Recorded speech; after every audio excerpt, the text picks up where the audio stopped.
राजनीति की बातों में एक बार फिर से आपका स्वागत। और मेरे साथ बैठे हैं प्रद्युमन जोशीला जी। नमस्कार प्रद्युमन जी। जी नमस्कार, सभी दर्शकों को नमस्कार, राम राम जी प्रद्युमन जी, चुनाव कोई भी हो जी कुछ ना कुछ नया सिखा के जाता है बहुत सारे नेताओं को जी और बहुत सारे बदलाव दे करके जाता है। चौंकाने वाले फैक्ट भी चुनाव में देखने को मिलते हैं। जी ये हर बार का चुनाव होता है ऐसा जो रोचक, रोमांचक और कई बार अनचाहे परिणाम, यानी कि जो अनएक्सपेक्टेड जिसको हम कह सकते हैं, जिनसे हमें उम्मीदें नहीं होती, अप्रत्याशित, अप्रत्याशित जो परिणाम है वो भी देखने को मिलते हैं जी। तो आज का जो चर्चा का विषय है वो ये रहेगा कि प्रद्युमन जी ये बताएं कि चुनाव में बार बार ये होता है कि काम करने वाले नेता जिनको जनता ने मौका दिया, चुना, और वो जब सत्ता में आए और उन्होंने अपने हल्के में काम किए, कई बार उनके साथ ऐसा होता है कि अगली बार जनता उनको हरा देती है जी। तो ऐसा कई बार हुआ है जी, बड़े बड़े नेताओं के साथ हुआ है। बिल्कुल, मंत्री पद तक वो रहे हैं, मुख्यमंत्री पद तक के हो रहे हैं, लेकिन उनके साथ भी जनता ने ऐसा किया कि अगले चुनाव में उनको हार का सामना करना पड़ा है जी। तो इन्हीं पे चर्चा जाने। तो शुरुआत करते हैं पूर्व मुख्यमंत्री ओम प्रकाश चौटाला जी से, जो नरवाना से चुनाव लड़ा था जी। उस वक्त की बात करेंगे। देखो 2000 की बात है, नरवाना से चौधरी ओम प्रकाश चौटाला ने चुनाव लड़ा और वो विधायक बने जी। इंडियन नेशनल लोकदल की सरकार बनी प्रदेश में, और नरवाना से विधायक रहते हुए, क्योंकि वो प्रदेश के मुख्यमंत्री थे, और उस समय चौधरी ओम प्रकाश चौटाला के राज में बहुत नौकरियां लगी। और एक कहावत बड़ी प्रसिद्ध रही उस क्षेत्र में कि नरवाना विधानसभा क्षेत्र में जितने युवा जिनकी उम्र थी या जो एलिजिबल थे किसी भी पोस्ट के लिए, तो उनको बड़ी भारी तादाद में चौधरी ओम प्रकाश चौटाला ने लगाने का काम किया। एक एक परिवार में कई कई नौकरियां दी, गांव में सैकड़ों की तादाद में उन्होंने लोगों को लगाया जी। और इतना विकास करवाया कि पूरे हरियाणा प्रदेश में एक बात बड़े जोरों से उस समय चली 2000 से 2005 तक कि जितनी नौकरियां चौधरी ओम प्रकाश चौटाला ने नरवाना विधानसभा क्षेत्र में दी, और बिना मांगे बहुत से तो ऐसे लोगों को उन्होंने नौकरियां लगाई, घर बैठे बैठे जी, घर से बुला करके लोगों को नौकरियां लगाई कि इतनी नौकरियां आज तक किसी शख्स ने नहीं दी। बिल्कुल। और नौकरियों के अलावा विकास की बात करें, क्योंकि वो 2000 से 2005 का दौर था, तब जिन चीजों की आवश्यकता थी गांव में, उस समय चौधरी ओम प्रकाश चौटाला ने सरकार आपके द्वार एक कार्यक्रम पूरे प्रदेश में चलाया जी। और उसमें उन्होंने गांव की समस्याओं को सुन के उनका मौके पर ही समाधान करने का भी प्रयास किया, बड़ी बड़ी घोषणाएं की। अच्छा।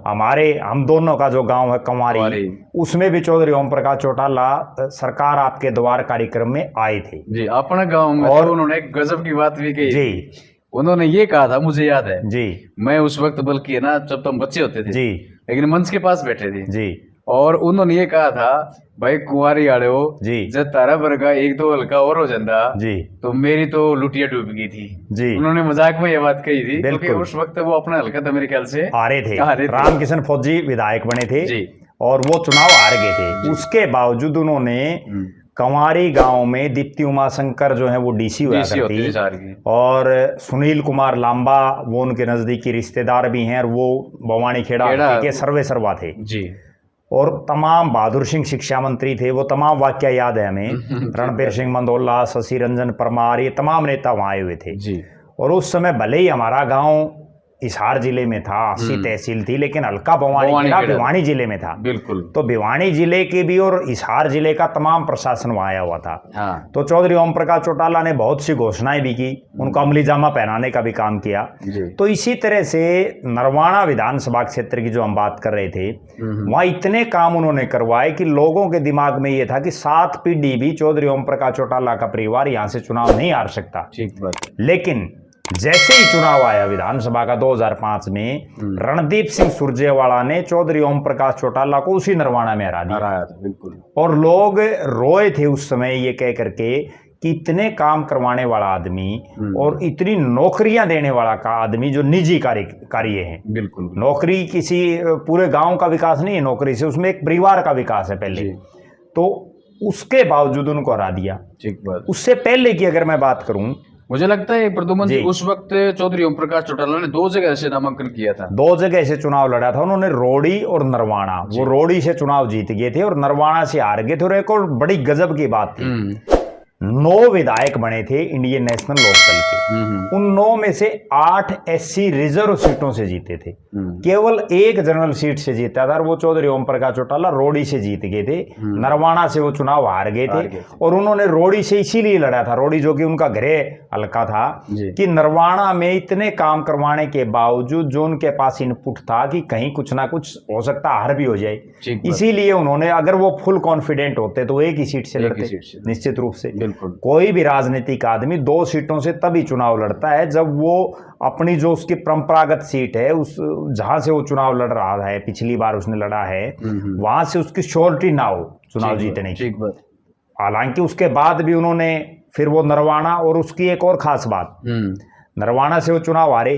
जब परिसीमन का काम चल रहा था तो चौधरी ओम प्रकाश चौटाला की ही सरकार थी।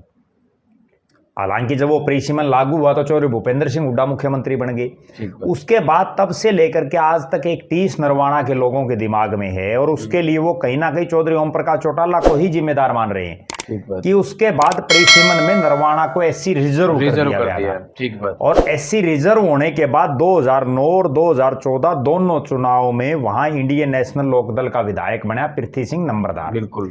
2019 के चुनाव में वहां फिर JJP का विधायक बना। आप ये देखिए कि परिसीमन के बाद भी चौधरी देवीलाल चौधरी ओम प्रकाश चौटाला के परिवार का वहां प्रभुत्व रहा है, लेकिन ओम प्रकाश चौटाला वहां से चुनाव हरा दिया लोगों ने।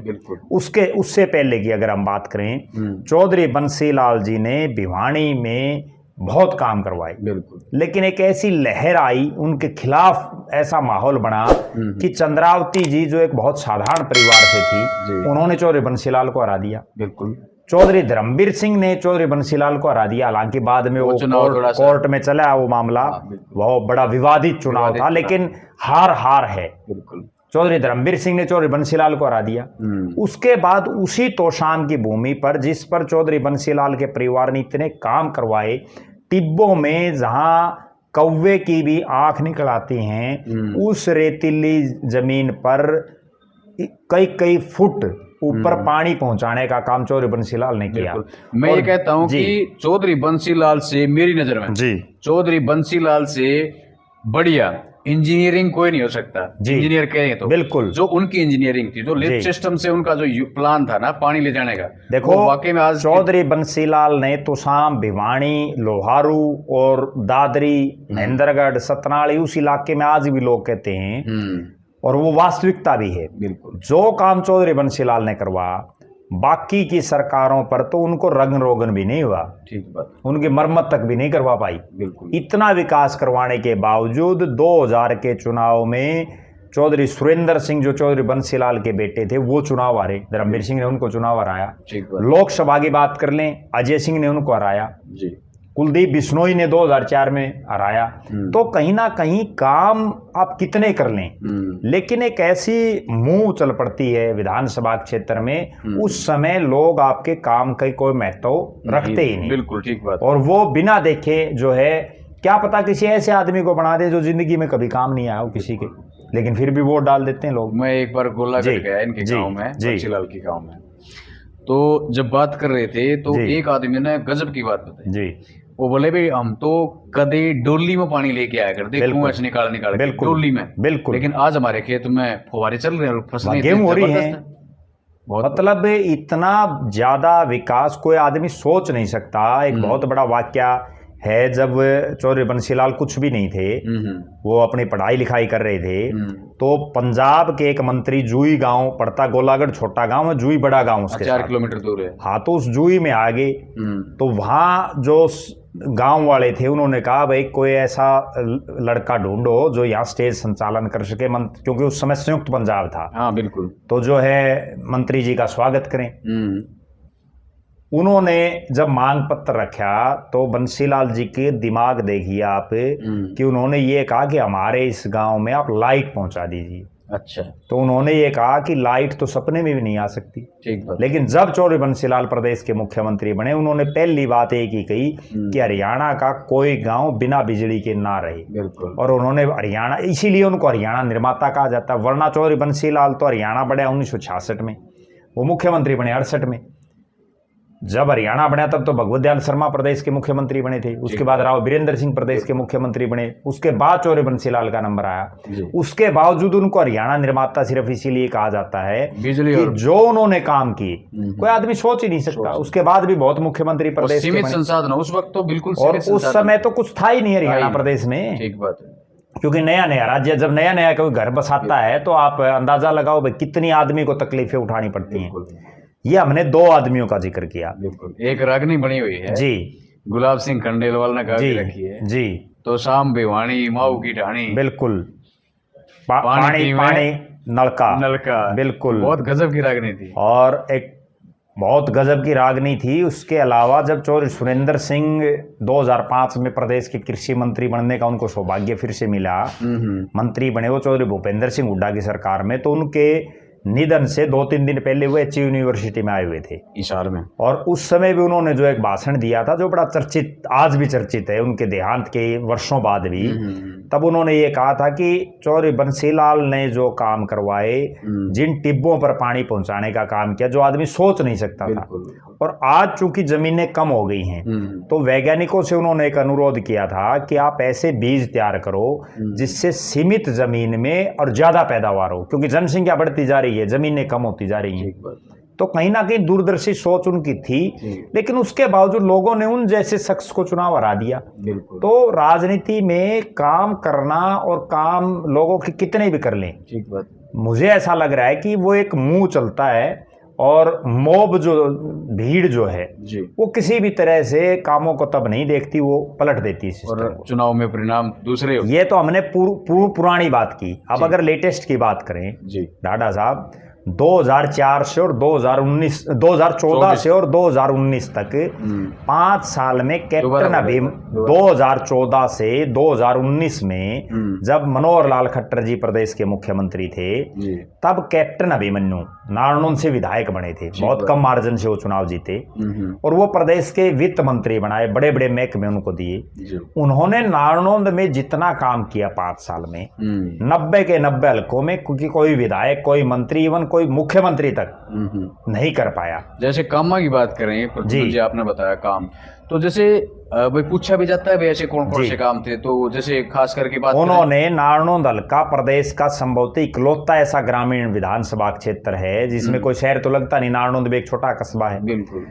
इतने कॉलेज, ITI, इतने सड़कें, इतने स्कूल, जितना विकास कार्य का एक इंफ्रास्ट्रक्चर होता है, तहसील, सब तहसील, मंडी, जो जरूरत है सार्वजनिक, बस स्टैंड, वो तमाम काम कैप्टन अभिमन्यु ने कराए। कैप्टन अभिमन्यु इकलौते ऐसे उस विधानसभा में, उन्होंने इतने कॉलेज बनवाए, इतने स्कूल बनवाए, किसी भी विधानसभा क्षेत्र में नहीं बने। नहीं, कस्तूरबा गांधी स्कूल था वो नारनौंद में बन गया, RO स्कूल है वो नारनौंद में उन्होंने बनाए, कॉलेजेस बनाए, ITI। विकास जितना एक मंत्री नहीं करवा सकता, कोई और भी तो मंत्री थे प्रदेश में, उसके बावजूद कैप्टन अभिमन्यु को राम कुमार गौतम ने चुनाव हरा दिया। जिन राम कुमार गौतम जो अपनी जिंदगी में अब तो तीसरी बार बन गए वो, लेकिन उससे पहले वो केवल एक बार ही विधायक बने थे, कई चुनाव हारे, और जब वो विधायक बने तो उन्होंने कोई खास काम भी नहीं करवाए, क्योंकि वो बीजेपी के विधायक थे, भाषणों तक सीमित रहे। अब वो केवल अपनी जो उनकी जुमलेबाजी है उस तक वो सीमित रहे। उसके बावजूद कैप्टन अभिमन्यु को लोगों ने सिर्फ इसलिए हरा दिया कि इसकी नाड़ का सरिया निकालना है। ठीक बात। हरियाणा के लोग सिर्फ रड़क निकालते हैं, नाड़ का सरिया निकालते हैं, जैसे मैम वाले मैम निकालते हैं। बिल्कुल बिल्कुल, ठीक बात। अब आ जाए इस चुनाव की। 2019 से और 2024 में जी मनोहर लाल खट्टर जी भी रहे और नायब सिंह सैनी रहे। दोनों में 2 मंत्रियों ने जितने काम करवाए 2 अलग अलग हलकों में, उतने किसी भी मंत्री ने नहीं कराए। ठीक है। पहले मंत्री जयप्रकाश दलाल लोहारू से विधायक बने, 2 बार पहले वो बहुत कम मार्जिन से चुनाव हार गए थे, पिछला चुनाव बड़े भारी अंतर से जीते, और वो पहले कृषि मंत्री थे प्रदेश के। कृषि और पशुपालन उनके पास था जी। इसके उसके बाद उनको वित्त मंत्रालय दिया गया। ठीक बात है। उन्होंने जो काम चौधरी बंसीलाल ने करवाए थे लोहारू हल्के में, और जिन नहरों का निर्माण चौधरी बंसीलाल ने करवा दिया था, उसमें उसके बाद कभी पानी नहीं पहुंचा। उन्होंने आखिरी टेल तक पानी पहुंचाया और ये बहुत लोगों को लाखों लाखों रुपए मुआवजा दिलाने का काम करवा। और पूरे हरियाणा में एक बात चल पड़ी थी कि जेपी दलाल तो अच्छा कृषि मंत्री बना, पूरे हरियाणा का मुआवजा लोहारू में बांट दिया, पूरे हरियाणा का पानी लोहारू में बांट दिया। बिल्कुल। उसके बावजूद जेपी दलाल हालांकि बहुत कम मार्जिन से हारे, लेकिन हार गए चुनाव, और वो चुनाव हार गए। और चुनाव किसके मुकाबले में हारे? राजबीर फरटिया, जो खुद जिला परिषद का चेयरमैन रहे, उसके बाद उन्होंने जिला परिषद का चुनाव लड़ा और बुरी तरह से हार गए थे। बिल्कुल। और राजबीर फरटिया के मुकाबले उनको चुनाव हरा दिया। बिल्कुल। कहीं ना कहीं जनता भी ये कह रही है, वहाँ की जो पब्लिक थी, उनका भी मानना है कि भी जेपी दलाल ना काम खूब करवाए, लेकिन फिर भी सिर्फ एक ही चीज कि काम करवा दिए, लेकिन अब भी वही इसका शरिया निकालना है। बिल्कुल। और मैं ये समझता हूं कि जितना काम लोहारू विधानसभा क्षेत्र में जेपी दलाल ने 5 साल में अपने कार्यकाल में करवाया, आज तक लोहारू में उनसे पहले हीरानंद आर्य मंत्री रहे, बहादुर सिंह मंत्री रहे, और बहादुर सिंह के बाद चौधरी सोमवीर सिंह राज में एमएलए थे कांग्रेस के, हालांकि मंत्री नहीं बन पाए। और भी बड़े बड़े नेता रहे, रामनारायण सिंह जो बहादुर सिंह के भाई हैं, वो भी जो है वहां से एमपी रहे। लेकिन जितना काम जेपी दलाल ने अपने 5 साल के कार्यकाल में करवाया, आज तक लोहारू में कोई आदमी नहीं करवा पाया। उसके बावजूद उनको हरा दिया, तो काम का तो कोई महत्व नहीं बचा। बिल्कुल। दूसरे जिन नेता की हम जिक्र कर रहे हैं, वो चौधरी रणजीत सिंह रानिया से निर्दलीय विधायक बने, और रानिया विधानसभा से वो पहले शख्स हैं जो मंत्री बने। बिल्कुल, बिजली मंत्री। और 5 साल मंत्री रहे, बिजली और जेल का उनको विभाग मिला। उन्होंने घग्गर जो वहां से बहती है, घग्गर पार का जो एरिया, घग्गर का जो एरिया है, बिल्कुल, उसमें इतने काम करवाए, लास्ट तक पानी पहुंचाने का काम हो जहां आज तक नहीं कोई सिस्टम बन पाया, और घग्गर केसरी के नाम से उनको लोग वहां पुकारने लगे। अच्छा। और इतना काम उन्होंने करवा कि कोई मंत्री नहीं करवा सकता उस इलाके में। उसके बावजूद वो तीसरे नंबर पर रहे, हालांकि बहुत कम मार्जिन से हारे चुनाव, लेकिन चुनाव उनको भी हरा दिया।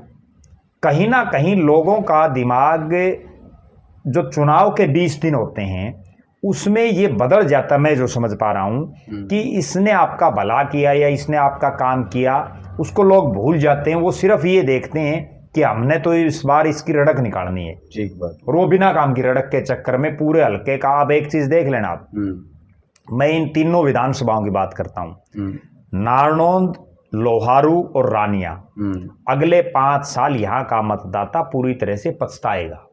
उसका कारण क्या है? कारण ये है कि यहाँ 3 बड़े चेहरे थे, चौधरी रणजीत सिंह, जेपी दलाल, कैप्टन अभिमन्यु, तीनों को हरा दिया। 3 में से 2 जगह कांग्रेस की एमएलए हैं और तीसरी जगह इंडियन नेशनल लोकदल का है। जबकि आज सत्ता किसकी है? सत्ता भारतीय जनता पार्टी की है। 5 साल भारतीय जनता पार्टी की सरकार रहेगी। निश्चित रूप से अगर ये तीनों नेता जीतते, इनमें तो मुझे 2 का मंत्री पक्का था, तीनों मंत्री बनते। मुझे ये कहने में कोई संकोच नहीं। उसका कारण बताता हूं आपको। जेपी दलाल बीजेपी के एमएलए बनते, मंत्री बनते फुल फ्लैश, कैप्टन अभिमन्यु बड़े महकमे के मंत्री बनते, और रणजीत सिंह चौटाला निर्दलीय चुनाव जीतते। अगर जीतते, पिछली बार भी वो निर्दलीय थे और बीजेपी के पास जेजेपी को मिलाकर के बहुमत था, 50 एमएलए बन गए थे, उसके बावजूद उनको मंत्री बना। और इस बार बेशक 48, 49, 50, 51 कितने भी एमएलए आ जाते, लेकिन अगर रणजीत सिंह चुनाव जीतते, चौधरी देवीलाल के बेटे हैं, बहुत बड़ा उनका राजनीतिक कदर, पूरे हरियाणा प्रदेश में उनके चाहने वाले हैं, बिल्कुल, तो कहीं ना कहीं वो भी मंत्री बनते।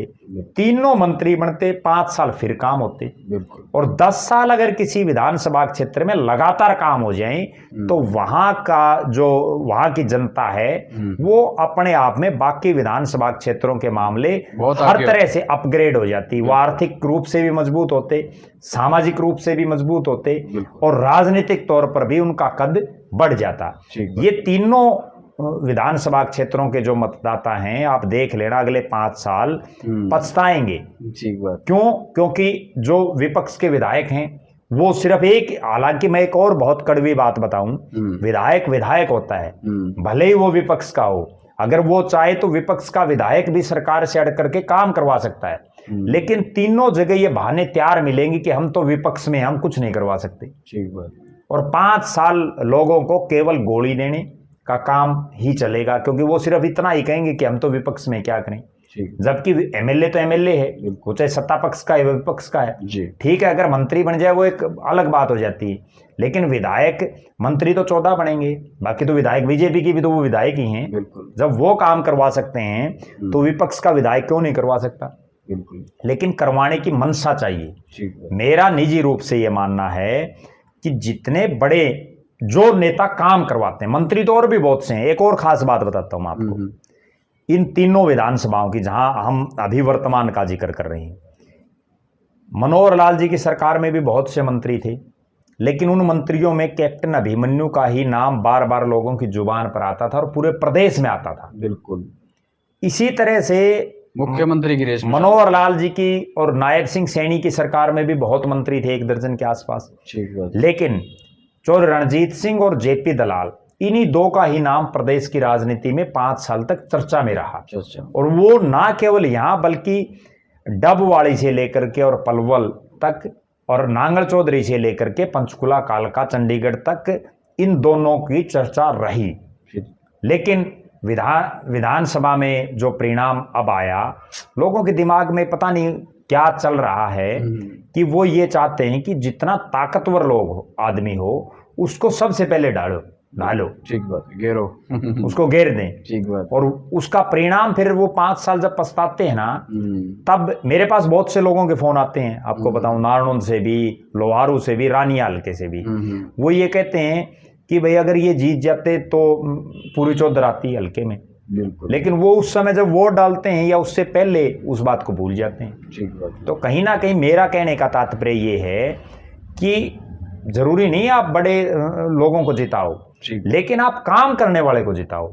जो आदमी आपके दुख दर्द में आपके साथ 24 घंटे काम करवाने के लिए, और जिसमें सबसे बड़ी बात यह है कि उसमें कैपेसिटी है काम करवाने की, और वो आपके काम करवा सकता है और उसने करवाए भी हैं, तो कम से कम ऐसे आदमी को, काम करवाने वाले को ही जनता जिताए, तभी बात बनेगी। ठीक बात है, बहुत अच्छी बात है वर्धमान जी। बहुत इस आपने, और एक और गजब बात बताऊं इनके अलावा, एक नाम और जो हम बीच में छोड़ गए, हालांकि वो लोकसभा से रिलेटेड है। ठीक है। दीपेंद्र सिंह हुड्डा ने रोहतक लोकसभा में, जब उनके पिताजी मुख्यमंत्री थे, तो इतने काम करवाए, इतनी योजनाओं, जो केंद्र की जितनी योजनाएं थी, चाहे वो एम्स हो, आईआईटी हो, आईआईएम हो, मेट्रो हो, जो कुछ भी है, बिल्कुल उनको रोहतक में लाने का काम किया उन्होंने, और उसके लिए खूब प्रयास किए। हर आदमी कहता है रोहतक चमकाया था, रोहतक को इतना चमका दिया। आप 2005 से पहले का रोहतक देखिए और 2005 के बाद का रोहतक देखिए। ठीक बात। उन दीपेंद्र सिंह हुड्डा को रोहतक ने हरा दिया।